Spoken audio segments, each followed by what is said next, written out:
നിന്നുടെ തിരഞ്ഞെടുത്തവരുടെ യോഗ്യതയിൽ ഞാൻ നോക്കിക്കാണട്ടെ, നിന്നുടെ ജനത്തിന്റെ സന്തോഷത്തിൽ ഞാൻ സന്തോഷിക്കട്ടെ, നിന്നുടെ അനന്തരാവകാശത്തോടൊപ്പം ഞാൻ മഹത്വമരുൾക്കട്ടെ. 2026 ഫെബ്രുവരി 15 ഞായർ. ഇന്നത്തെ ധ്യാനത്തിന് ഞാൻ അപ്പോസ്തലന്മാരുടെ പ്രവൃത്തികൾ അധ്യായം 19 വാക്യം 9 തിരഞ്ഞെടുത്തിരിക്കുന്നു.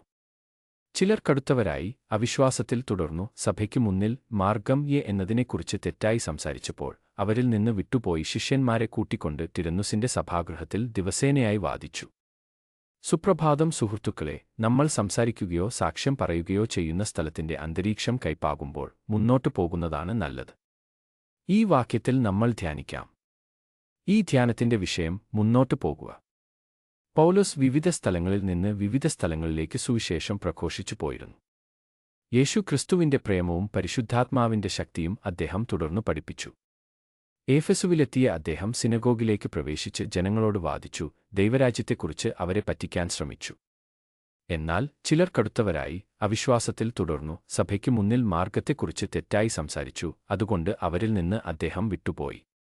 ഇത് ഒരു ബുദ്ധിപൂർവമായ തീരുമാനമായിരുന്നു, കാരണം അവരോട് വാദിക്കാനോ പോരാടാനോ താൻ ശരിയാണെന്ന് സ്ഥാപിക്കാനോ അദ്ദേഹം ആഗ്രഹിച്ചില്ല. അദ്ദേഹം ചെയ്ത് ശിഷ്യന്മാരെ കൂട്ടിക്കൊണ്ട് മാറിപ്പോകുകയും അവരെ കൂടുതൽ മനസ്സിലാക്കാൻ സഹായിക്കുകയുമായിരുന്നു. സുഹൃത്തുക്കളെ, നമ്മൾ വെല്ലുവിളികൾ നേരിടുമ്പോഴോ നമ്മുടെ സന്ദേശത്തെക്കുറിച്ചും ആളുകൾ തെറ്റായി സംസാരിക്കുമ്പോഴോ ചില സമയങ്ങളുണ്ട്. നമ്മൾ ശ്രദ്ധിക്കേണ്ടത് അല്ലെങ്കിൽ ശ്രദ്ധ കേന്ദ്രീകരിക്കേണ്ടത് മനസ്സിലാക്കാൻ തയ്യാറുള്ളവർക്ക് സന്ദേശം പ്രചരിപ്പിക്കുന്ന രീതിയിലോ ആരോട് സംസാരിക്കണം, എങ്ങനെ സംസാരിക്കണം എന്നതിൽ ശ്രദ്ധിക്കുകയോ ചെയ്യലാണ്.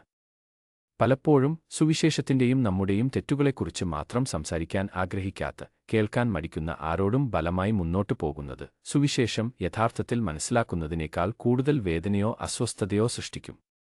അതിനാൽ തുടരണോ മുന്നോട്ടു പോകണോ എന്നതിൽ ബുദ്ധിമുട്ടോടെ നമ്മൾ പ്രവർത്തിക്കാം. പ്രാർത്ഥന. കൃപാപൂർണമായ ദൈവമേ, നമ്മുടെ സ്വർഗീയ പിതാവേ, എപ്പോൾ തങ്ങണം, എപ്പോൾ മുന്നോട്ടു പോകണം എന്ന് മനസ്സിലാക്കാൻ നമ്മെ സഹായിക്കണമേ. നമ്മോടൊപ്പം ഇരിക്കണമേ പ്രഭുവേ. ക്രിസ്തുവിന്റെ നാമത്തിൽ നാം പ്രാർത്ഥിക്കുന്നു. ആമൻ.